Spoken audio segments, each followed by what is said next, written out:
Venom: The Last Dance was directed by Kelly Marcel and sees the return of Tom Hardy playing both Eddie Brock and Venom in this epic conclusion to the trilogy.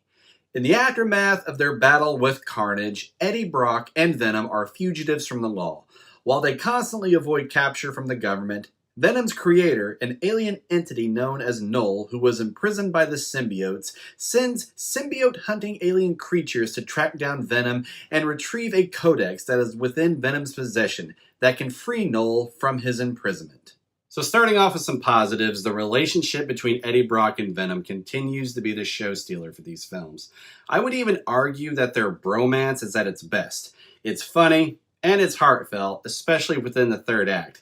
Now, I won't spoil much when it comes to that, but I will say the third act was a little heart-wrenching. On that note, I would consider this to be the best film in the Venom trilogy if we were going purely based off the entertainment factor. The film did a good job at keeping things interesting and continuing to up the stakes. The action scenes I thought were done very well. We see Eddie and Venom jumping from a plane, being chased by government agents while separated. We see them pursued by alien creatures that can easily devour either symbiote or human, and so on. And all of these action scenes I thought were done very well. The symbiote action and violence I thought was a vast improvement compared to the first two films. While it was still catering to a PG-13 rating, it was more believable and looked way more realistic than the other two. And to me, when you show people getting their heads bitten off like in the first two films with little to no blood in sight, it just tends to take me out of the movie. Now the film introduced the character Null, and while I thought he looked intimidating, he doesn't really do much. Now to its credit, the film at least explains his limited screen time and did a pretty decent job at implying his involvement in future events. But from there, let's move on to the negatives. Now again, while this is the most entertaining film in the trilogy, at least in my opinion, the story itself I would say has the same silly and bland quality as the first two. The story does a good job at keeping things interesting, sure, but at the same time it's not always for the better, and tends to focus on certain subplots or scenes that we don't really have any interest in. I will say the part where the film really delivers is in the third act.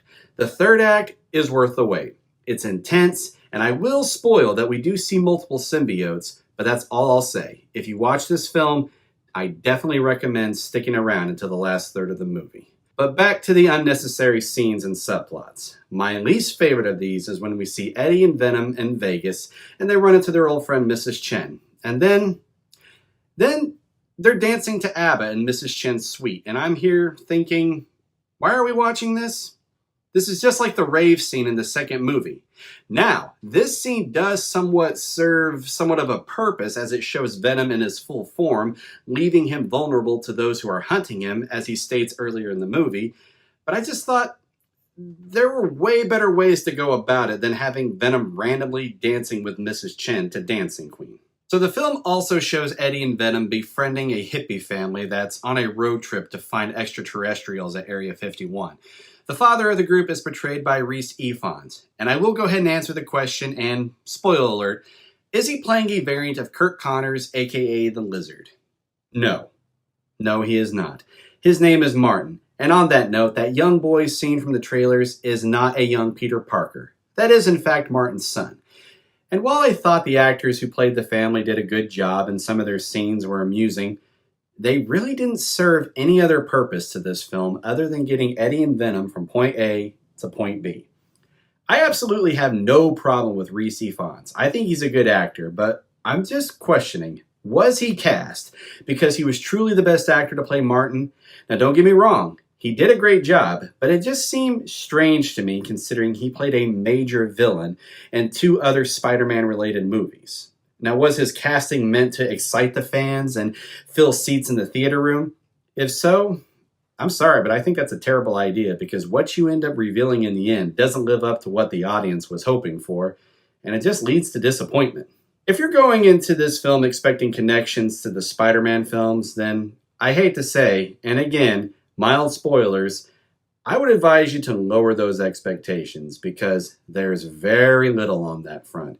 We do get some scenes or moments with a top secret organization, but nothing is revealed in the end.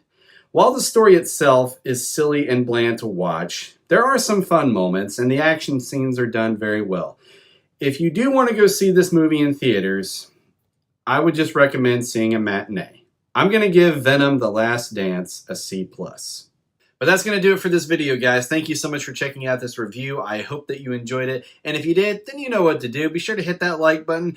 And if you've seen this film, I'd be very interested to know what you guys thought. So be sure to post your thoughts down in the comments. And if you're new to my channel and you're enjoying my content, then please consider to hit that subscribe button.